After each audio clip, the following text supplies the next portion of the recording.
दूर करो दुख मेरा बाके बिहारी जी, दूर करो दुख मेरा बाके बिहारी जी, दूर करो दुख मेरा। गिरवर धारी जी, दूर करो दुख मेरा। गिरवर धारी जी, दूर करो दुख मेरा।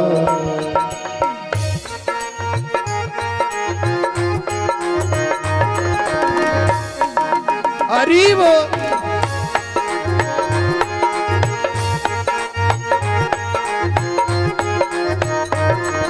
प्यार की जय हो। सभी लोग ताली से सेवा करते भाव उठा करके। श्री राधे।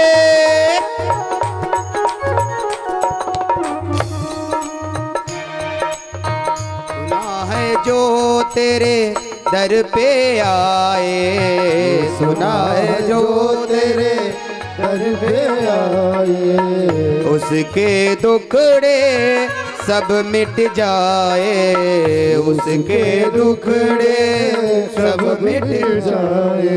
तो हमारी बारी जी,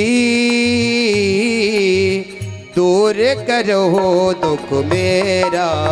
हमारी बारी जी, दूर करो दुख मेरा। बिहारी जी, दूर करो दुख मेरा। बाके बिहारी जी, दूर करो दुख मेरा। श्री राधे।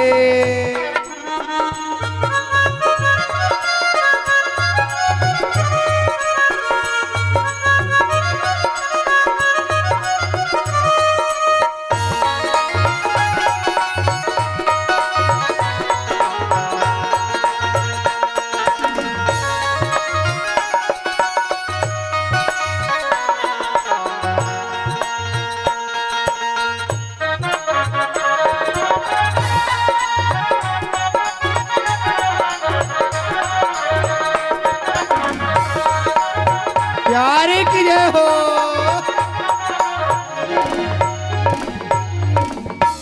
बोलो कृष्ण कन्हैया लाल की जय हो। जोर से बोलो राधे। राधे। परीक्षित जी महाराज ने उस मुकुट को निकाला संदूक से, साफ करवा करके अपने मस्तक पर विराजमान कर लिया। जैसे मुकुट विराजमान किया,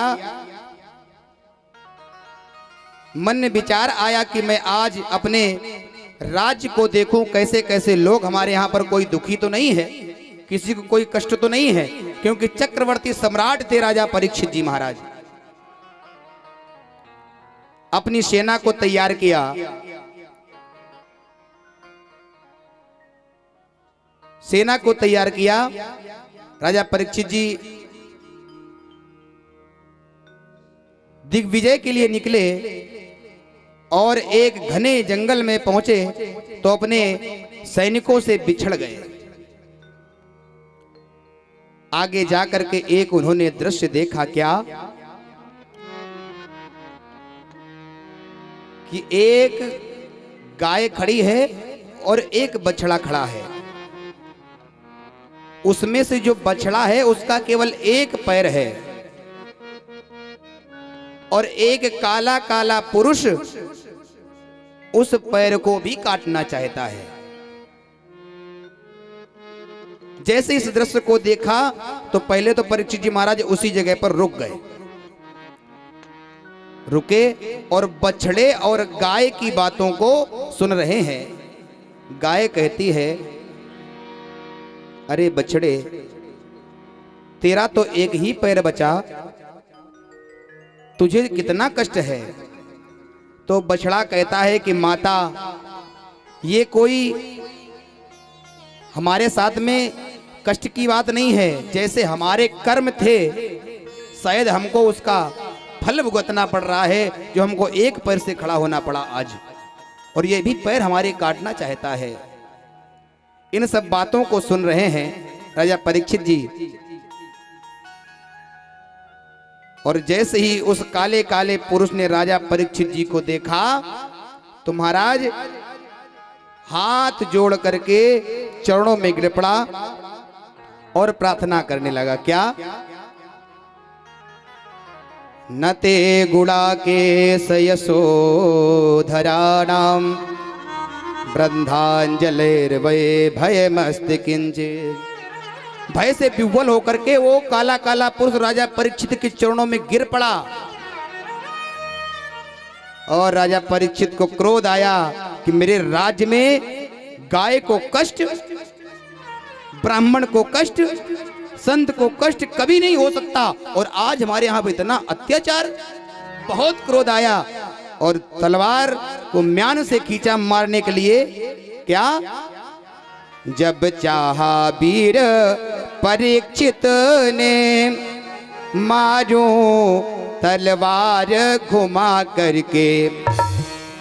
जब चाहा वीर परीक्षित ने मारो तलवार घुमा करके, त्यों ही कलयुग आगे बढ़कर बोला यूं शीस झुका करके। त्यों ही कलयुग आगे बढ़कर बोला यूं शीस झुका करके।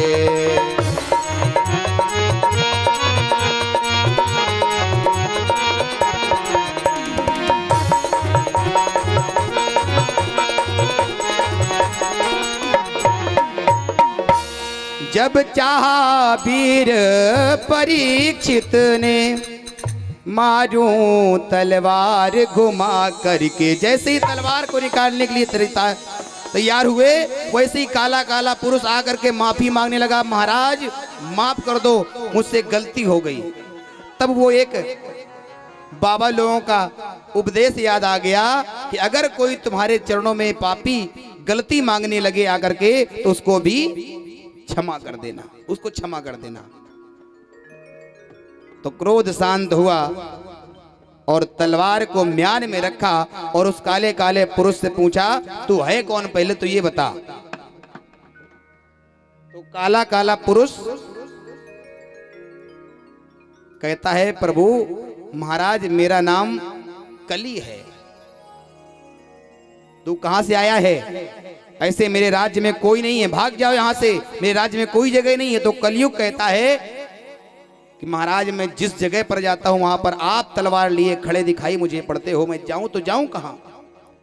और प्रभु द्वापर का समय चला गया, अब मेरा समय आ गया है, तो मुझे यहां पर रहना पड़ेगा। तो मुझे कोई स्थान दे दो, मैं आपके दिए हुए स्थानों पर रह लूंगा। तो राजा परीक्षित जी महाराज 4 स्थान देते हैं। कौन कौन से? द्यूतम पानम स्त्रिया शूनाम यत्रा धर्मश्चतुर्विदः। 4 स्थान कौन कौन से? द्यूतम, पानम, स्त्रिया, शूनाम। इसका अर्थ मैं बता रहा हूं। द्यूत का मतलब आप जानते ही हो, द्यूत का मतलब जुआ। जुआ की आदत लत जिसको लग गई उसका घर नष्ट हो जाता है। कहते ये 4 जगह कलयुग को दी गई, जहां पर जुआ हो रहा होता है वहां कलयुग का वास होता है, और जहां पर पानम, जहां मदिरा का पान होता है उस जगह पर कलयुग का वास होता है। कैसे कलयुग का वास होता है? वहां पर भाई भाई आपस में ही नहीं देखते हैं कि कौन किसका है, आपस में को लड़ने लगे, मारने लगे, तो इसी को कलयुग का वास कहते हैं। सब कुछ जाकर के भाई जब वो पी लेता है तो उससे चाहिए इतने खर्चा करवा लो, तो उस जगह पर कलयुग का वास होता है। द्यूतम पानम। तो मैं जितने भी लोग हैं सभी लोगों से, ग्रामवासियों से निवेदन करना चाहूंगा, जो पीने वाले लोग हैं, क्यों ऐसी मदिरा का पान करते हो? हैं? जिससे आपका शरीर तो बेकार ही होता है और आपकी इज्जत भी, लोग अच्छे लोग आपकी प्रशंसा नहीं करते। अच्छे लोग यही कहते भैया दारूबाज है दूर रहना है, ये तो कहते हैं दारू पीने वाला है दूर रहना। क्या मतलब ऐसी चीज को पीने से? शरीर तो बेकार करते हो, पैसा भी बेकार करते हो। कुछ लोग इतनी पी लेते हैं कि पता नहीं को नाली में पड़े हो। किसी किसी का मैंने देखा है, एक दारू पी करके ठेका के पास में पड़ा, एकदम उल्टा उसका मुंह कुत्ता चाट रहे हैं। शाबाश, क्या मतलब है ऐसा? कहते ना अगर एक बार आपकी इज्जत चली गई तो सब कुछ चला गया। एक बार इज्जत चली गई तो सब कुछ चला गया। एक इंग्लिश में एक सूत्र है, कहते हैं wealth is lost nothing is lost, health is lost something is lost, लेकिन character is lost everything is lost. सब कुछ चला गया। वेल्थ मतलब धन चला जाए तो कुछ भी नहीं गया, नथिंग इज लॉस्ट। लेकिन हेल्थ इज लॉस्ट समथिंग, लगभग शरीर अगर कुछ शरीर में बीमारी कुछ चला जाता है तो लगभग कुछ बहुत चला जाता है। लेकिन character is lost something, everything is lost, सब कुछ चला गया। नजरों से गिरा नाना, गाना गाते हो सभी लोग, चाहे जितनी सजा देना, नजरों से गिरा नाना, चाहे जितनी सजा देना, नजरों से जो गिर जाए, अरे मुश्किल ही संभल पाए। तो अगर एक बार आप नजरों से किसी के गिर गए तो उठना बड़ा मुश्किल है। आप जिंदगी भर अच्छे काम करते रहो, जिंदगी भर अच्छे काम करते रहो, लेकिन बुढ़ापे के समय कोई भी एक गलत काम कर दो, तुम्हारी सारी की सारी अच्छाई बेकार हो गई। जैसे आपने दूध को गर्म करके रखा और 2-4 बूंद नींबू के रस की डाल दिया, सारा का सारा दूध बेकार हो गया। इज्जत रिस्पेक्ट बनाओ, जिंदगी गुजर जाती लोगों को बनाने में। एक बार क्या हुआ कि एक सज्जन थे, बहुत दारू पीते थे। उनके यहाँ एक बेटा था और उनकी पत्नी थी। तो बहुत दारू जब पीते थे तो एक दिन नाली में पड़े पिए हुए, तो उनको किसी ने कहा कि भैया जाओ आपके यहाँ वो पति देव जो हैं आपके नाली में पड़े हैं। तो वो माताएं भी बेचारी जीवन को काटती हैं उनके साथ में, जो ऐसे लोग होते हैं काटती हैं। वो खुद कहती मेरे कर्मों का फल ये हमको मिला है, हमारे कुछ कर्म ऐसे रहे होंगे। तो उनको पता चला कि वो पड़े हैं, उनको उठा लाओ जा करके। तो वो जब जा रही थी तो रास्ते में देखा कि एक उनके बालक अपने बच्चे को भी लेकर के जा रही थी। तो रास्ते में उसको जब चॉकलेट दिखाई पड़ी तो उसने कहा मम्मी चॉकलेट, तो उनकी माँ ने चॉकलेट दिलवा दिया।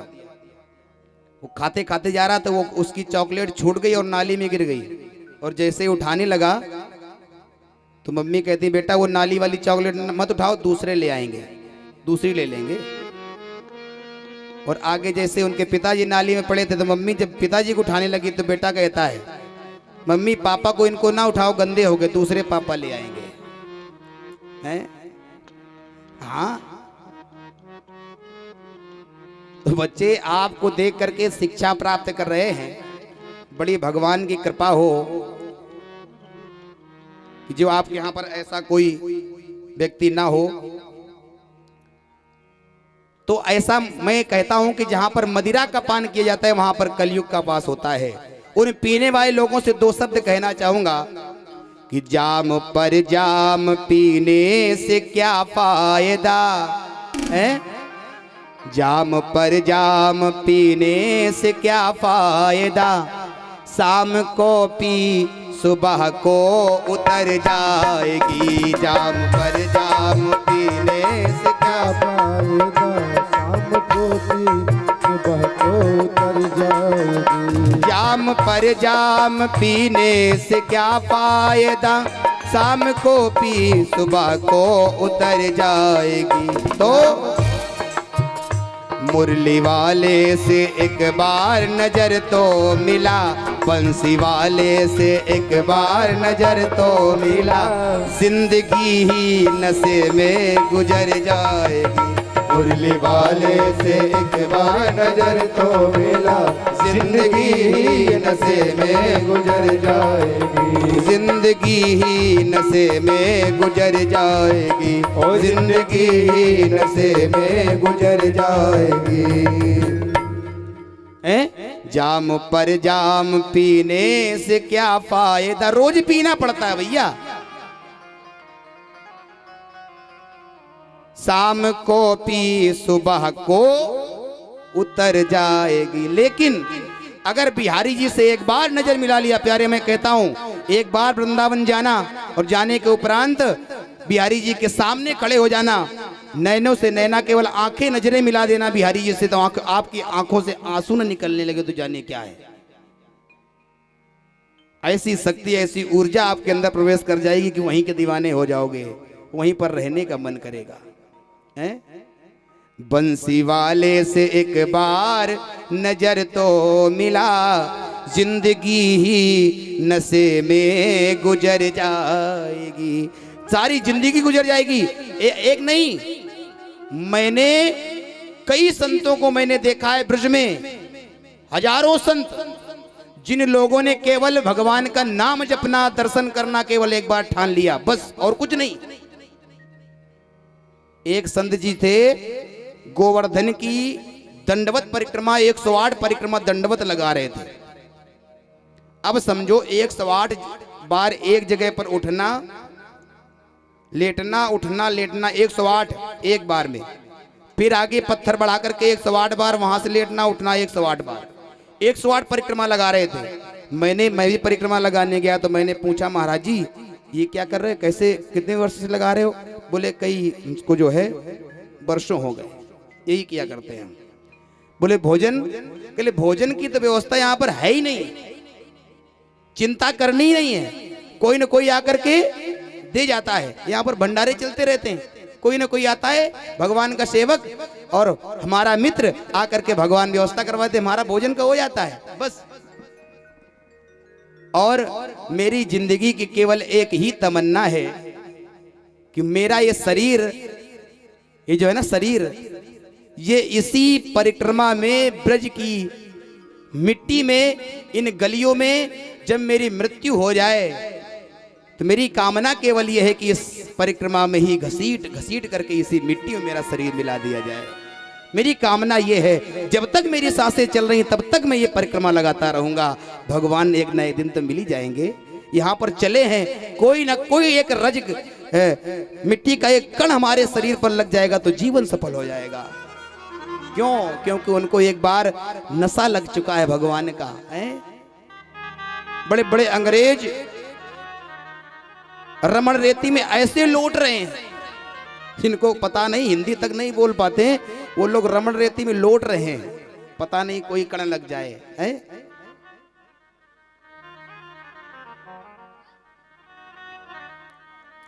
तो महाराज मैं निवेदन करूंगा कि जो भी आप पीते हो आप लोग छोड़ दीजिए तो अच्छा ही रहेगा। आपसे, आपके बेटे, परिवार में जितनी परेशानियां होंगी तो सब दूर हो जाएंगी। अगर किसी भी व्यक्ति ने भागवत की कथा को सुनने के उपरांत दारू को बंद कर दिया, इस गांव में किसी भी एक व्यक्ति ने, ज्यादा कर दे तो अच्छी बात है, अगर एक भी व्यक्ति ने अगर दारू को बंद कर दिया, शराब को बंद कर दिया पीना, तो मेरा कहना सार्थक हो जाएगा कथा का। शायद लोगों को समझ में आया होगा। मैं जाता हूं, बहुत लोग संकल्प करने आते हैं भागवत जी में, मैं आज संकल्प करके छोड़ रहा हूं, आज से मैं दारू नहीं पीऊंगा, शराब नहीं पीऊंगा, संकल्प करके छोड़ने के लिए आते हैं। गुटखा सिगरेट नहीं करूंगा, बीड़ी नहीं पीऊंगा, लोग छोड़ देते हैं आकर के। देखते हैं यहाँ पर लास्ट तक कितने लोग आते हैं गांव के छोड़ने के लिए। बोलो कृष्ण कन्हैया लाल की। द्यूतम पानम स्त्रियः सूनाम, कहते हैं जहां पर जुआ होता है वहां कलयुग का वास होता है, कहते खेलने वाले भाग जाते हैं और देखने वाले पकड़ जाते हैं। जहां मदिरा का पान होता है उस जगह पर कलयुग का वास। स्त्रियां जहां पर वैश्यावृत्ति होती है उस जगह पर कलयुग का वास। और जिस जगह पर हिंसा होती है, पशु पक्षियों को काटा जाता है और खाया जाता है, उस जगह पर कलयुग का वास होता है प्यारे। मांस का भक्षण बहुत से लोग कर रहे हैं, जीवों को मार रहे हैं। आगे कथा आती, प्राचीन वर्ही ने इतने पशु पक्षियों को काटा और यज्ञ में बलि दी। नारद जी ने उनको समझाया कि पशुओं की बलि मत दिया करिए, और उनको दिखाया कि जितने पशुओं को तुमने मारा है तो आसमान में देखो, सारे के सारे पशु तुम्हारा इंतजार कर रहे हैं, कब तुम आओ, मैं कब तुमको दंड दिलवाऊं यहाँ पर हैं? और आज इंसान हो करके देखिए, ध्यान सुनना प्यारे, एक गिद्ध 10 दिन का सड़ा हुआ मांस चोंच से उठा करके ले जा रहा था। उसके साथ एक और मित्र था। बातें करते करते दोनों गिद्ध बात कर रहे थे, उसके चोंच से वो मांस गिर गया और तालाब में जब गिरा तो एक मछली ने उसको खा लिया।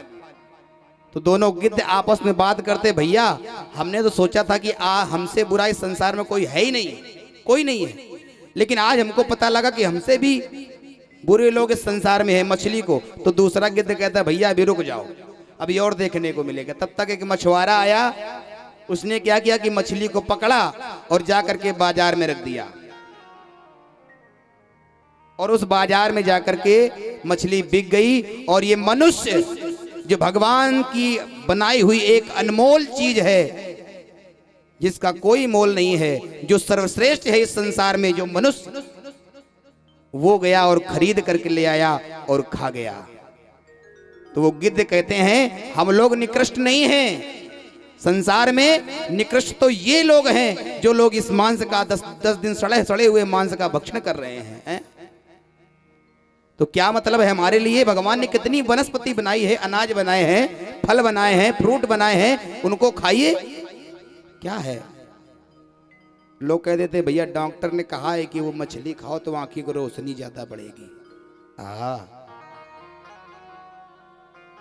और डॉक्टरों से पूछो क्या और कोई यहाँ पर सब्जी में कुछ नहीं होता है, ऐसी ऐसी चीजें आती हैं वनस्पतियां की खा लो तो रोशनी कभी आपकी कमी ना हो।